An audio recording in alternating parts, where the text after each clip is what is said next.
Oi, gente, eu sou o Caio, também conhecido como Caio Cefa, e eu tô aqui para responder algumas perguntas que vocês fizeram lá no nosso Instagram. Inclusive, se você não nos segue, siga lá, @cefarock. E já comenta aqui embaixo se vocês querem que a gente faça isso mais vezes. Vai rolar um perguntas e respostas com o Gabi e com o Gil, mas comentem aí se vocês gostam disso. E depois a gente pode fazer um todo mundo junto também. Tiveram várias perguntas lá, procurei as que eram um pouco mais pessoais e não tão amplas com relação à banda, assim. Porque, enfim, vai ter o do Gabi, vai ter o do Gil. E depois a gente pretende fazer um com todo mundo, tá? Então vamos lá, primeira pergunta. Quais as influências para as músicas novas?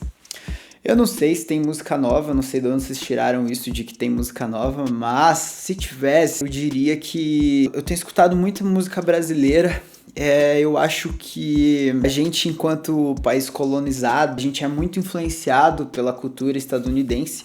Inclusive a gente que ouve rock e tal, é muito influenciado pelas bandas americanas, pelas bandas europeias. E muitas vezes a gente acaba renegando as coisas que a gente tem aqui no Brasil. E de uns tempos pra cá, na real, eu sempre gostei de música brasileira. De uns tempos pra cá é o que eu mais tenho ouvido, assim, é o que mais tem me chamado a atenção, principalmente pelo conteúdo lírico.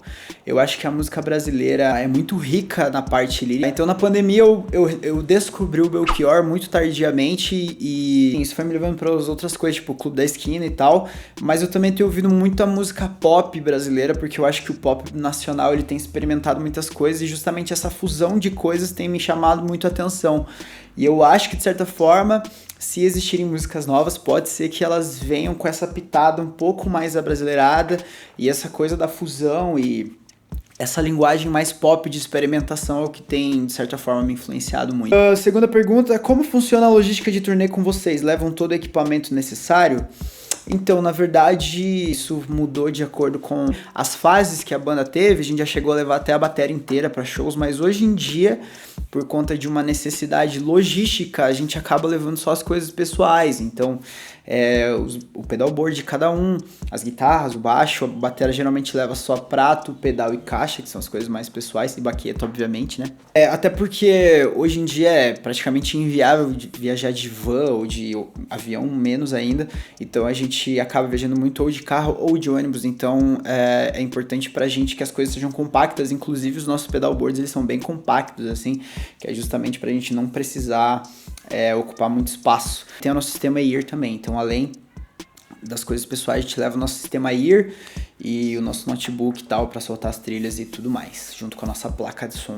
Conta a bad por trás da música O Que Sobra do Adeus, tá? Eu acho que é interessante falar sobre essa música, porque tem muita gente que começou a ouvir a banda no Caos, e talvez não saiba da história tanto do O Que Sobra do Adeus como da Desabafo. Ambas as músicas foram feitas pro Rafa. O Rafa foi o primeiro baterista que a banda teve de 2012 a 2014. Em 2014, janeiro de 2014, o Rafa faleceu. E essas duas músicas, tanto a O Que Sobra do Deus como a Desabafo, são de certa forma uma homenagem ao Rafa. Mas a O Que Sobra do Deus, muito mais do que isso, fala da importância que o Rafa teve na banda e principalmente na minha vida. E a música ela fala muito sobre como a ida do Rafa, a partida do Rafa, me fez encarar a minha vida e a Cefa como um propósito. A Cefa, na verdade, sempre foi um propósito muito sério na minha vida, mas eu acho que a partida do Rafa fez com que eu enxergasse isso como uma missão muito mais forte, assim, sabe? Até porque um pouco antes do Rafa falecer, eu também tive sérios problemas de saúde, eu tive uma experiência de quase morte que eu posso, inclusive, contar, pra quem não sabe, num próximo Perguntas e Respostas. Que eu falo na letra, né? Porque você e não eu, porque eu fiquei aqui, foi uma coisa que ficou pairando na minha cabeça durante muito tempo. Eu ficava me questionando, assim, por que o Rafa foi embora e por que eu fiquei. E eu acabei encarando isso como uma missão mesmo, de, ok, já que eu fiquei aqui, então primeiro eu vou respeitar o legado do Rafa e eu vou fazer aquilo que eu acho que eu nasci pra fazer. Eu acho que o papel do artista e do compositor muitas vezes é expressar coisas que todo mundo sente, mas nem todo mundo consegue expressar. E também de apontar problemas, apontar coisas que precisam ser... que precisam de atenção, que precisam de certa forma de uma mudança, assim, não que a gente se coloque como salvadores do mundo, longe disso, assim, mas eu acho que o papel do artista é justamente colocar o dedo na ferida muitas vezes, e às vezes confortar, às vezes trazer esse abraço, assim, então, de certa forma, O Que Sobra de Deus fala sobre toda essa trajetória, assim, minha, com o Rafa e sobre a banda e sobre como me lancei nesse mar por ele, assim, eu me joguei nesse mar aberto por ele pra, de certa forma, manter a memória dele viva dentro de mim e de certa forma fazer o que eu encaro como sendo a minha missão de vida, assim, sacou?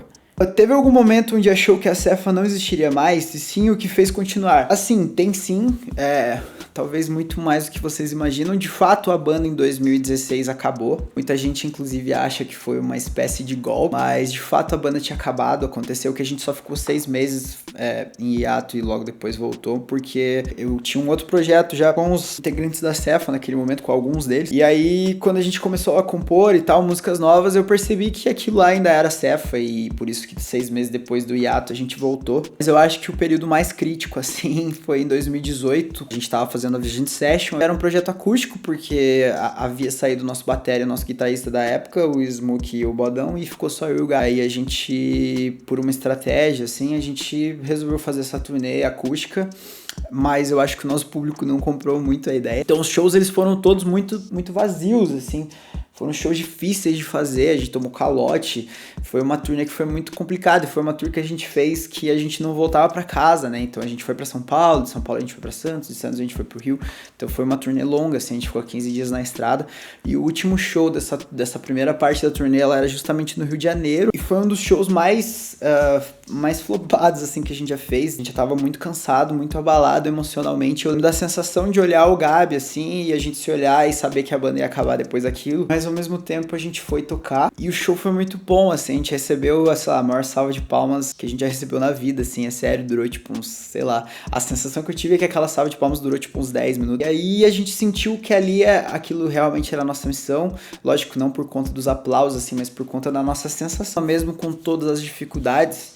Inclusive tem uma foto que eu postei esses dias no Twitter desse show, e comparando com o último show que a gente fez agora no Rio, voltando, da Turnê Causa, e realmente é muito simbólico, assim, pra gente. Foi um momento que a banda quase acabou e, de certa forma, foi naquele dia que a gente resolveu realmente abraçar isso e a gente entendeu que a gente não conseguiria acabar essa banda enquanto a gente não cumprisse a nossa missão. Como você sabe tanto da minha vida pra compor essas letras se a gente nem se conhece? Eu acho que foi como eu disse antes, assim, eu acho que o papel do compositor é justamente falar sobre coisas que, de repente, todo mundo ou muita gente sente, mas às vezes nem todas as pessoas conseguem expressar isso. Eu fico, de certa forma, feliz que tantas pessoas se identifiquem com a minha música, mesmo que as minhas músicas falem sobre coisas que não são tão confortáveis e legais, mas eu acho que é importante, assim, o que me faz querer escrever, o que me faz querer fazer música até hoje. Acho sua voz, seu timbre e melodias muito incríveis e únicas. Queria saber quais suas maiores inspirações e influências. Pô, muito obrigado. Eu acho que as inspirações e influências, elas vêm desde a minha infância, assim, acho que tá sempre mudando, assim, acho que tudo que eu vou ouvindo, eu vou absorvendo de certa forma.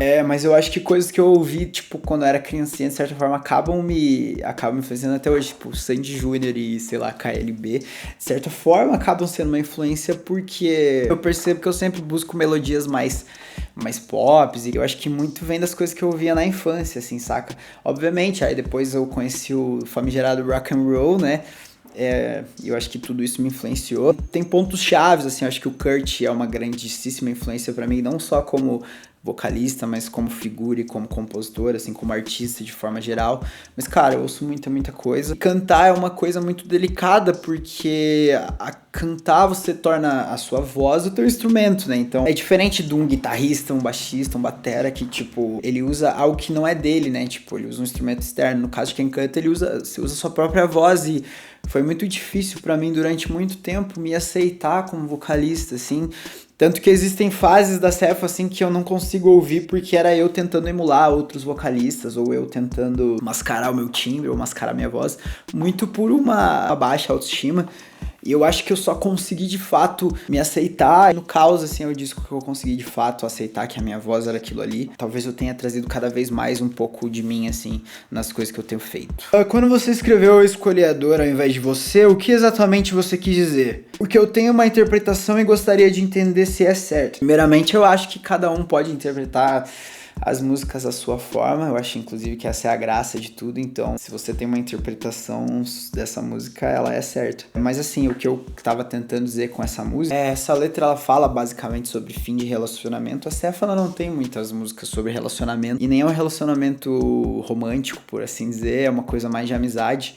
Mas naquele momento em que eu escrevi essa letra, eu ainda estava muito machucado com esse afastamento. Sempre tive muito problemas com rompimento, talvez por essa perspectiva cristã ocidental, assim, na qual eu fui criado, de que as coisas são eternas, as coisas elas precisam durar para sempre. Para mim sempre foi um problema, assim. Eu tenho várias músicas, inclusive, que falam sobre isso, sobre essa dificuldade desse rompimento. Despedida é uma música que fala sobre isso, Volúvel é uma música que fala sobre isso, e a Escolhedor, de certa forma, fala sobre isso. E ela é uma música bem dramática e bem crua nesse aspecto, assim, exatamente, eu falo nela exatamente como eu tava me sentindo quando eu digo eu escolhi a dor ao invés de você. Tô falando que eu escolhi a dor do rompimento ao invés de continuar ao lado daquela pessoa. Lógico, é uma perspectiva muito pessoal e muito momentânea daquela situação, mas é como eu me senti. Seria melhor encarar a dor do rompimento, que sempre foi muito difícil pra mim, do que continuar convivendo e tendo aquela pessoa dentro da minha vida. Não seria bom nem pra mim nem pra ela olhar a longo prazo um relacionamento e pensar se aquilo realmente vale a pena ou não. E às vezes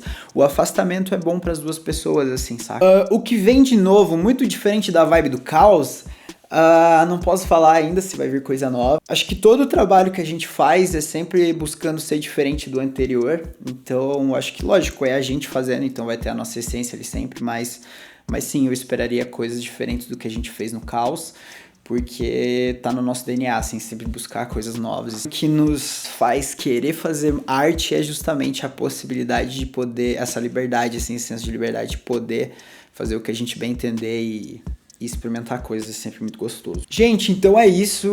Muito obrigado a todo mundo que assistiu aí. Se você gostou, dá o like, compartilha com a galera. E comenta aí se vocês querem que a gente continue esse quadro do Cefa Responde. Se a sua pergunta não foi respondida, não fique chateado. Pode ser que tenha uma parte 2. Então é isso, gente. Valeu todo mundo que assistiu aí. Logo tem com os meninos também. Fiquem atentos aí que a gente vai fazer lá no Insta a caixinha pra vocês responderem, pra vocês fazerem as perguntas de vocês. É isso, se inscreve no canal. E é isso, um beijo.